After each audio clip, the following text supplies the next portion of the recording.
बिस्मिल्लाहिर्रहमानिर्रहीम। इमाम अहमद बिन हम्बल रहमतुल्लाह अलैह के पास दो बहनें आईं। सवाल ऐसा किया कि इमाम अहमद हम्बल रहमतुल्लाह अलैह को रुला दिया। पूछती हैं, बताएं इमाम साहब, हम रात को चरखे पर कपड़ा सूतती हैं, बाज़ औक़ात चराग की रोशनी बंद हो जाती है तो चाँद की रोशनी में काम करती हैं।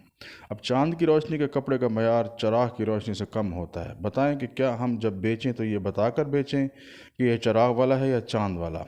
आप सुनते रहे और ख़ामोश रहे। फिर पूछती हैं, इमाम साहब, बाज़ औक़ात हमारा चराग बंद हो जाता है, हमसायों के चराग की रोशनी में जो हमारे घर आ रही होती है, इससे कपड़ा बनाते हैं। बताएं क्या ये चोरी तो नहीं? चराग तो इनका है, बेशक रोशनी हमारे घर आ रही है। आप रहमतुल्लाह अलैह ज़ार कतार रोना शुरू हुए। पूछा, बेटियों, किसके घर से आई हो?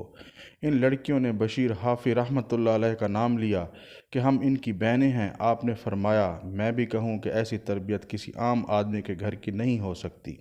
ये थे हमारे असलाफ। सुबहान अल्लाह।